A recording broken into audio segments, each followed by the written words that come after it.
Hello, everyone. My name is Claude Arada, and welcome to the first episode of my podcast entitled 3 a.m. Thoughts. In this episode, I will be talking about my thoughts on the documentary, The Social Dilemma. I will also be discussing a couple of key points and insights about the movie. What is the impact of social media in our society, especially in terms of politics and social trends? Social media has greatly impacted our society in terms of how it influences our choices. Nowadays, most people are addicted to social media platforms such as Facebook, Twitter, TikTok, and Instagram. These social networking sites dictate what our behaviors are and cause changes in our psychology. Most of the time, we believe what we see.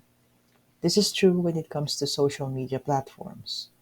We instantly get affected by what we see, not thinking if the source is credible or not. This ultimately affects our choices, whether it's from a simple where do we eat out, from a more complicated question like who should we vote for? As an example, here in the Philippines, there are a lot of social media influencers who use their channels to spread hate. Most people do not try to check the source of the news anymore since they already trust the content creator and believe the fake information they are spreading. This causes a lot of disinformation and hate among a lot of people. There are instances that even family members have started not talking to each other because of the recent elections here in the Philippines. What are the five things that I learned from the film? First, social media has been designed to be addictive. I can say this is true. You will never see anyone not on their phones anymore. Most people are glued to their mobile phones or tablet every day, even during eating. Most of the time, I for myself am guilty to check my phone when I wake up instead of saying a thank you prayer first. Second, we or our attention are the product.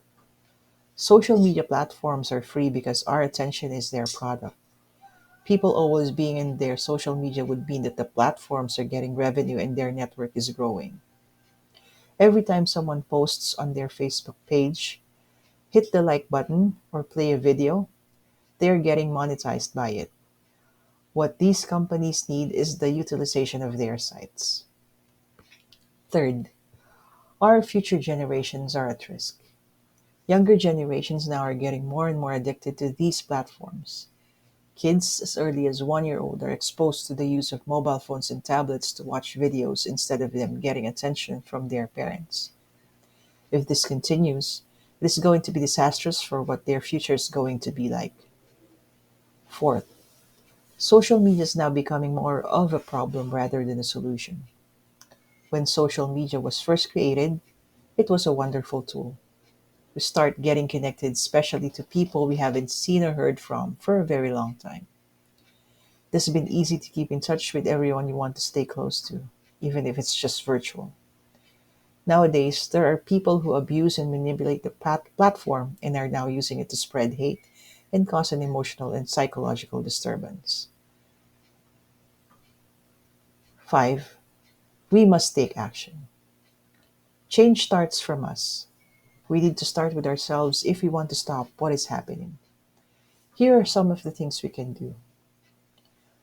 Turn off notifications. The constant ting you hear gets your attention and starts to send off signals to your brain that you need to get your phone. Turning this off will give you that much needed time to relax. Cleanse. Remove unnecessary apps on your phone that you don't really need. Set time. Do not use your phone when eating. Instead, use this time to talk to your family, ask them how they're doing or how's their day going. Go off grid. Create a time when you keep off yourself off your phone. Put your phone somewhere you can't reach them. Set an off grid time so you can focus on what you're doing instead of constantly scrolling and clicking on your phone. Choose one quote from the film and explain. I chose the quote, if you're not paying for the product, then you are the product. Jaron Lanier, a computer scientist and virtual reality pioneer, responded with a slight disagreement. It's the gradual, slight, imperceptible change in your own behavior and perception that is the product. I think this quote really is an eye opener. If you think about it, you'll realize that Jaron does have a point. If I think of my behavior in pre social media compared to now, there's really a significant change. I've been moodier and more anxious, unlike before I got into social media. This movie really helped me to understand the changes in my personality. What is one key issue or point in the documentary that I observe and think is worth an analysis and discussion? For me, that is the three goals of persuasive technology, which is engagement, growth, and revenue. This is something that we need to tackle. For the longest time, people only think of social media as a platform to communicate and socialize with each other. No one really had an idea that the tech companies have an underlying agenda with these platforms that manipulates how they use our data. Engagement is how long we stay on the site. Growth is how we influence others to be connected. And revenues focus on how our data is used by the tech companies to get monetized. Knowing all these, it makes me wonder why tech giants such as Facebook try to make us more hooked on their platforms. It also answers why they monetize content creators to post videos on their social media. If we value ourselves and our sanity, then we would know what we need to do next.